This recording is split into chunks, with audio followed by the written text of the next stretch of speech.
O Pará é o segundo maior estado brasileiro em extensão. Abriga em seu território parte importante da floresta amazônica, a maior riqueza natural do país. Conciliar desenvolvimento e preservação do meio ambiente é, portanto, um dos maiores desafios que os paraenses enfrentam. Quais seriam os caminhos para alcançar essa sustentabilidade? Para debater esse tema, nós vamos conversar com o senador Paulo Rocha, porque o desenvolvimento do Pará é assunto de Estado.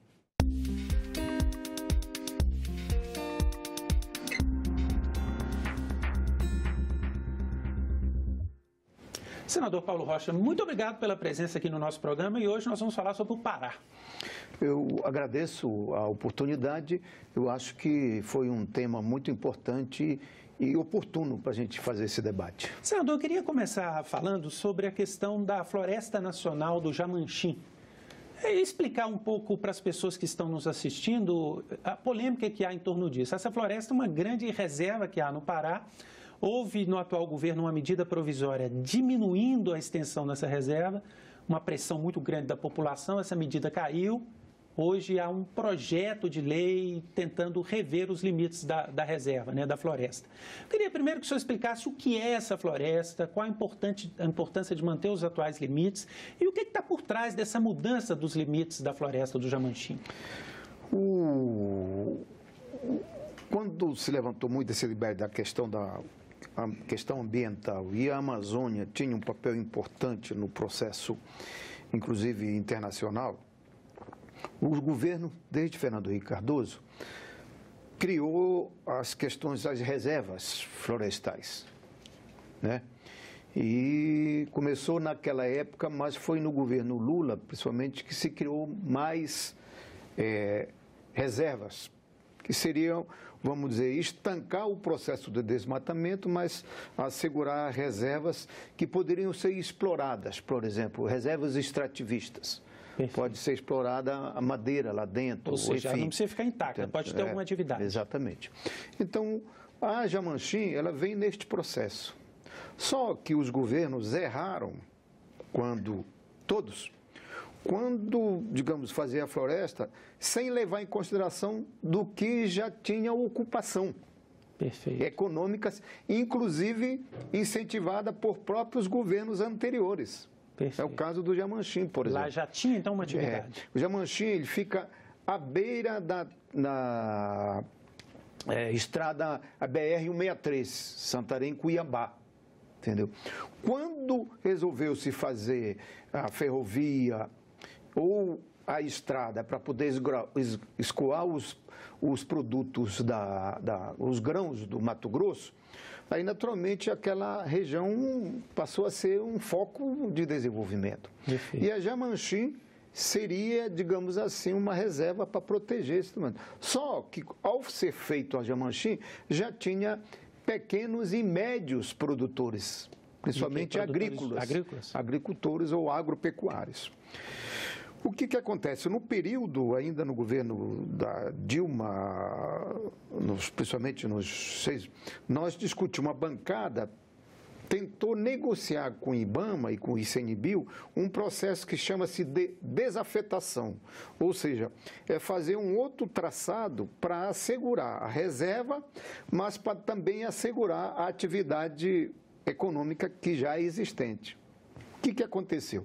Demorou muito este processo, aí veio, já no governo Temer, essa medida provisória, mas, na verdade, a medida provisória era para proteger a passagem de uma ferrovia que está sendo implementada, está sendo planejada. E que passaria no meio da reserva? Paralelo à estrada BR-163. Lá na região, para você ter uma ideia, por isso que suscita esse debate, já tinha uma flona, que é a flona do Tapajós. A flona é uma espécie de reservas antigas, a flona do Tapajós. Então, é uma área grande de proteção. Depois foi criada a reserva Jamanchim. E com a medida provisória, também estavam querendo criar uma outra área junto ao Jamanchim, que seria uma área muito grande de exploração de minérios, de ouro. Sim, isso houve uma polêmica grande também. É uma região... Me parece que é uma mineração antiga que já existiu ali, que estava meio paralisada, seria isso? Não, aí suscitou esse debate, porque o que aconteceu? Ali a exploração é pelos pequenos garimpeiros. Perfeito. Mas aí, como se descobriu uma grande concentração de ouro em alguma área, estavam querendo dar para uma empresa canadense. Perfeito. Aí veio a medida provisória tentando proteger essa área para poder assegurar a medida provisória. Aí suscitou todo esse debate. Mas é muito complicado discutir isso, quer dizer, reserva, combinado com o desenvolvimento sustentável, porque esse debate que você está levantando aqui é fundamental. Foi os próprios amazônidas, principalmente no Pará, que se criou a possibilidade de explorar a floresta com a questão da sustentabilidade, que é o desenvolvimento sustentável. Ou seja, a indústria madeireira, que é considerada a principal devastadora, foi a partir com o debate com o governo e os próprios setor, acabou buscando saídas de explorar sem devastá-la.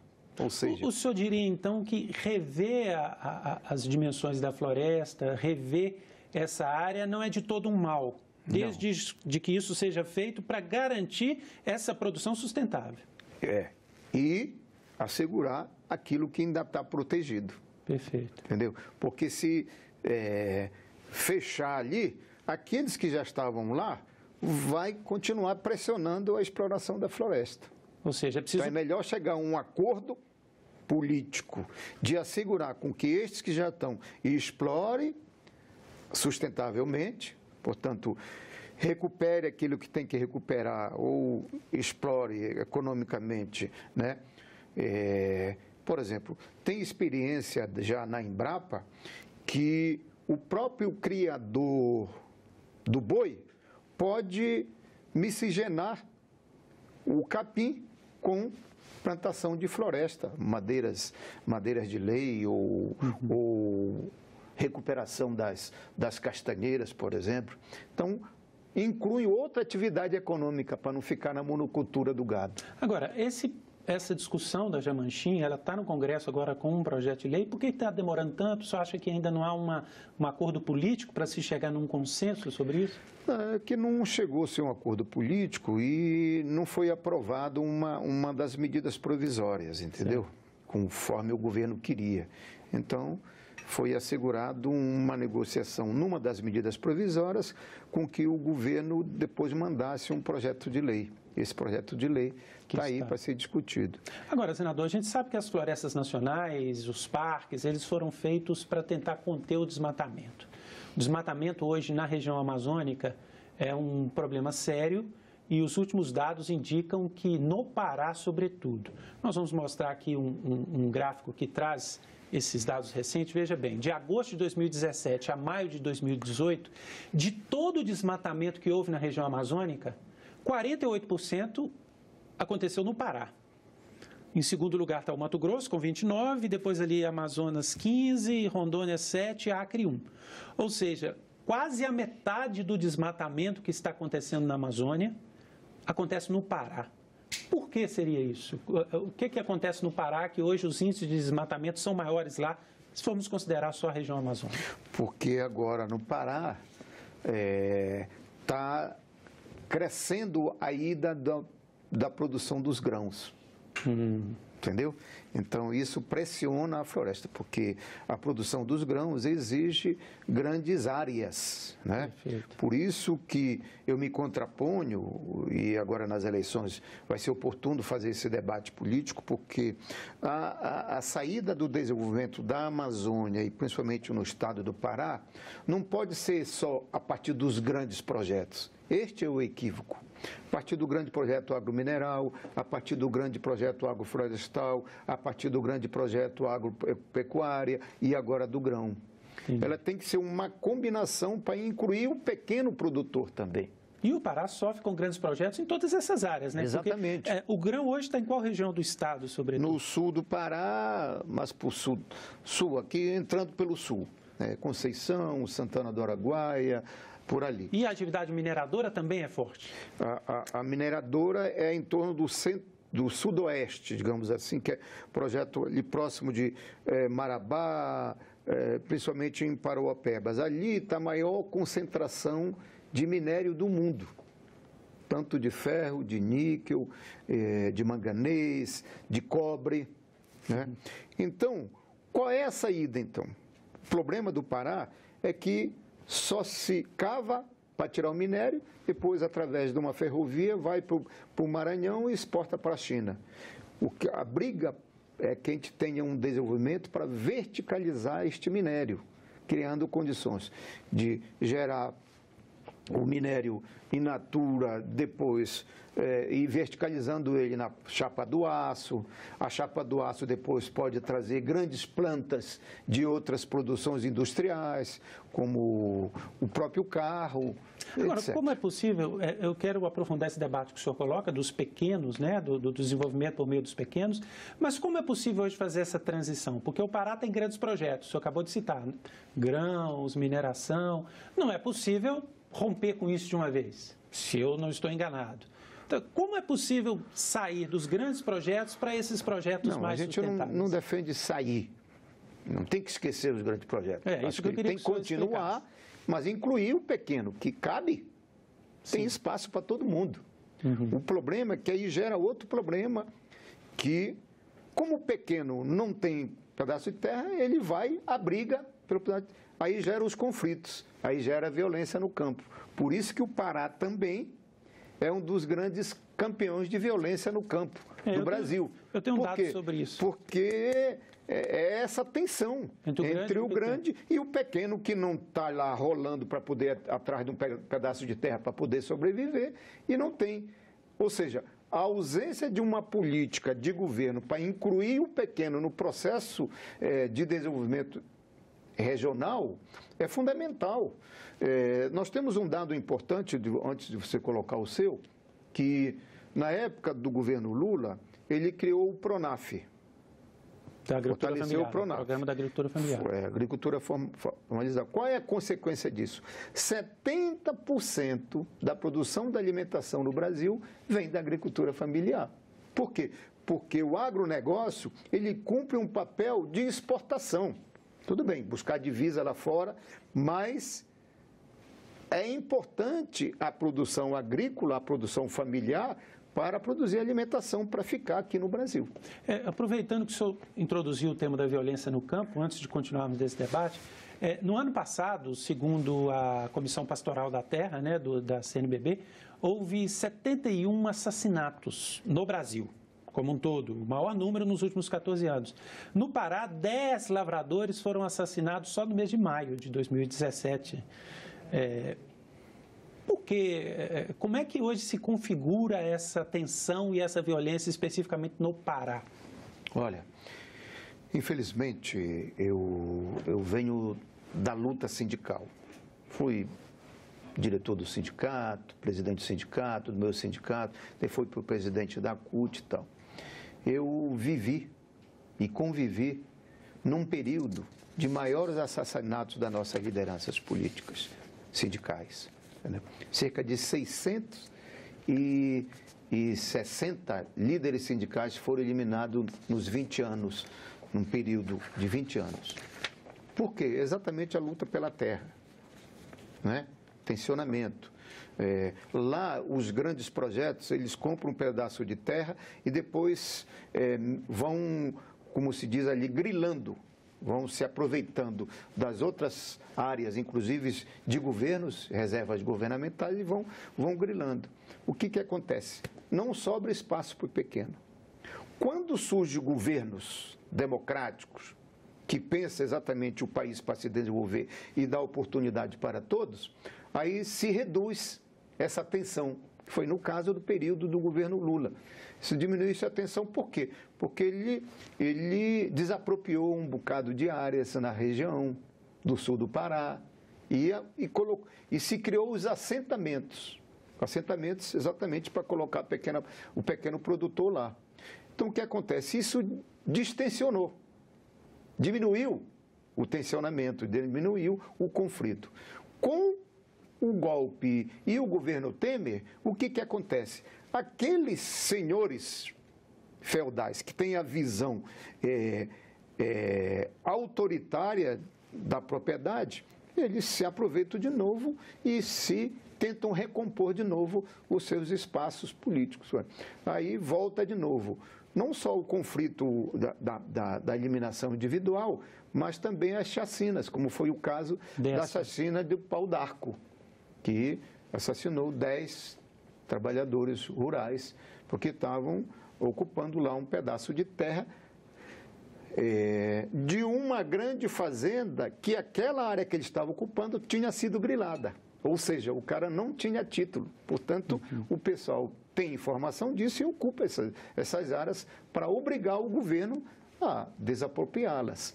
Então, surge daí, portanto, o conflito pela propriedade e, a partir daí, estes senhores, com a força do poder, usam, inclusive, a própria polícia militar para eliminar as lideranças que lideram esse tipo de mobilização e de briga pelo pedaço da terra. Bom, além desse conflito dos grandes com os pequenos produtores, a gente sabe que há uma pressão muito grande também no Pará, em toda a região amazônica, mas muito no Pará, sobre as reservas indígenas, né? Como é que está essa situação hoje? Quer dizer, há também tensão em relação aos indígenas? Muita. Inclusive, tem uma que é o próprio exemplo disto, que é uma coisa que a bancada aqui no Pará, no Congresso Nacional, a bancada do Pará já briga por algum tempo, que é a reserva da Pitereua, que fica em São Félix do Xingu. O que aconteceu lá? Você sabe que com as reservas, como é que faz a demarcação da reserva? É através de um levantamento antropológico que se diz a reserva, né? Por causa de origem antiga, etc. Vai se analisar as origens históricas, né? Como é que aquele povo se colocou ali no passado. O governo, na época dos militares ou do Sarney, colocou um assentamento do INCRA dentro desta reserva. Ou seja, colocou 324 famílias lá dentro. Aí pronto, fica o conflito entre os pequenos, o índio com o pequeno produtor, entendeu? Aí vem os governos para tentar reorganizar isso, tem que tirar da reserva, né? Porque a demarcação antropológica diz que aquela é terra dos índios, então tem que tirar. Mas aí para tirar tem que arranjar outro lugar para colocar essa questão. Aí tem todo um problema anterior, do antepassado, feito pelos próprios governos, que gera também estes conflitos, colocando os pequenos contra os índios e os índios contra os pequenos. Entendeu? Então, é um problema que está a solucionar, porque tensiona isso. Diferente de Mato Grosso, que já a tensão é dos grandes com os índios, porque a produção agropecuária, do agronegócio, dos grãos, aumenta no Mato Grosso, aí pressiona as terras indígenas. Bom, então, tem diferenciação dos conflitos do Mato Grosso... A característica é outra. Com a diferença do Pará, porque fica ali na tensão. Ou seja, o grande corre para cima das reservas do Estado, né? E o pequeno fica ali brigando com o grande e também com os índios. Agora, houve há algum tempo também no Pará, em relação aos indígenas e pequenos produtores, toda a polêmica em torno de Belo Monte, né? A usina de Belo Monte, que, mesmo que tendo sido feita de forma mais sustentável, com a formação de um lago menor, ela ocupou alguma área que era uma área onde antes havia indígenas e produtores. Essa é uma questão já solucionada? Como é que isso está hoje? Eu me posicionei favorável à construção, uma vez que a tecnologia nova, né, ela realmente levou em consideração as consequências, não só ambientais, mas as consequências nas terras indígenas, etc. E reduziu muito o lago, porque naquela época era chamada a reserva Cararaú, que era um verdadeiro lago, um verdadeiro mar dentro da floresta. Mas a tecnologia, nosso setor elétrico, eles evoluíram muito neste processo da produção de energia, principalmente na Amazônia, com que este processo a partir dos grandes lagos. Então, eu acho que o projeto ele levou em consideração e preservou a questão ambiental, as terras indígenas, etc. E o mais, já no governo Lula, nós incluímos, né, na contratação da produção de energia a compensação dos impactos. Entendeu? Então, no contrato daquele que ganha para produzir a energia, está lá que ele é obrigado a cumprir X dentro do contrato para resolver o problema do impacto ambiental, impacto nas terras indígenas, social, etc., impacto social, etc., impacto populacional. Então, este foi outro avanço diferente que naquela época de Tucuruí não tinha nem regras ambientais, tanto que os caras fizeram lá na marra e botaram a floresta no fundo, trazendo graves consequências ambientais. É um lago muito maior que o de Belo Monte, né, Tucuruí? Exatamente.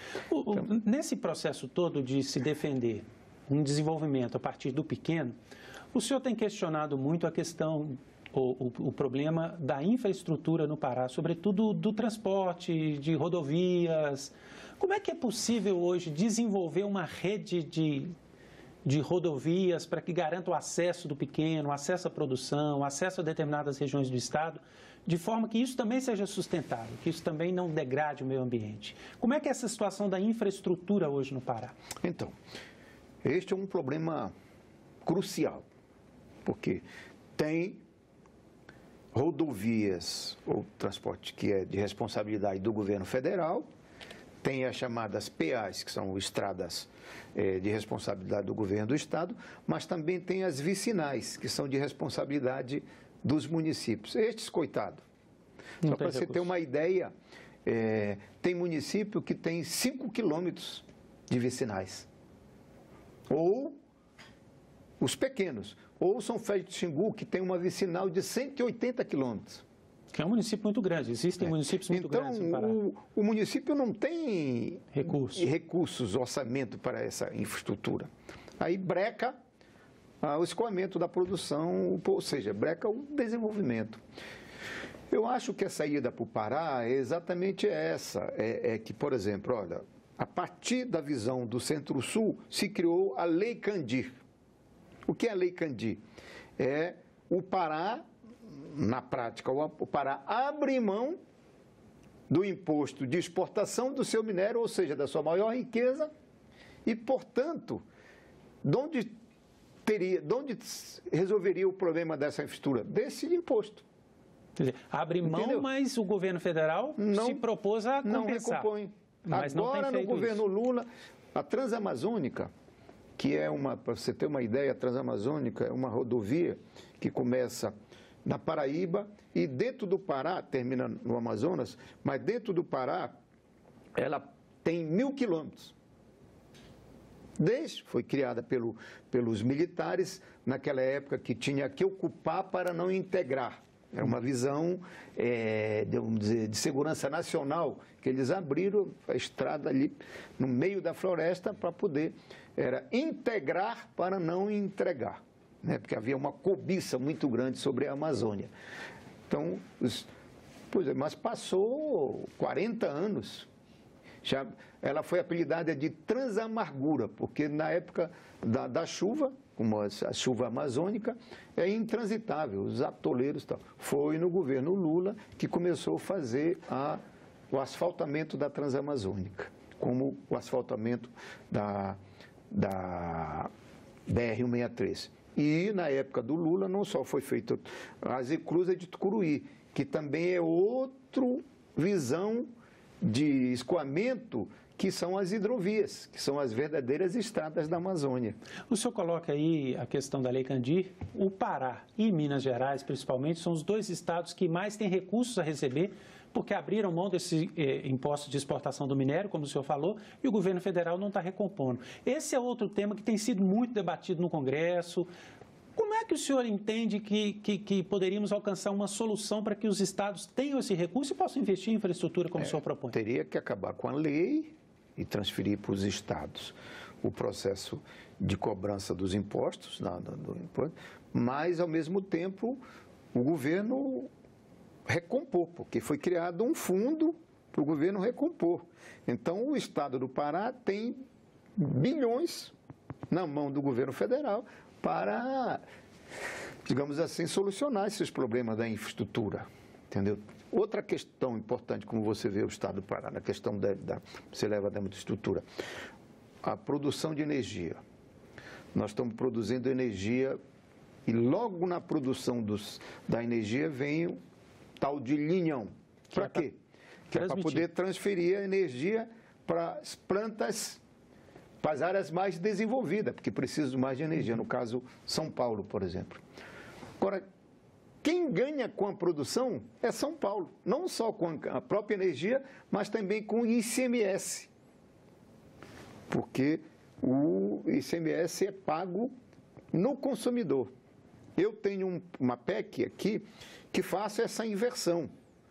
O ICMS tem que ser pago no produtor. É outro 500 milhões ano que entra no Pará para solucionar os seus problemas de infraestrutura, de desenvolvimento, de incentivar a verticalização do nosso minério, da nossa coisa. O Pará tem jeito, sabe por quê? Olha, não só, como vocês mostraram aí, ele é um dos maiores estados, mas como também, olha, é a maior concentração de minério do mundo, é a maior concentração de floresta do mundo, maior concentração de biodiversidade do mundo, maior concentração de chuva e sol, tudo que tem para se produzir. Ok. Senador, muito obrigado pela presença aqui no nosso programa Assunto de Estado, onde hoje debatemos o Pará. Muito obrigado para nós. E eu também quero agradecer você que nos acompanhou. Você pode rever essa entrevista lá no nosso site, que é senado.leg.br/TV. Nós agradecemos a sua participação, a sua audiência e até a próxima.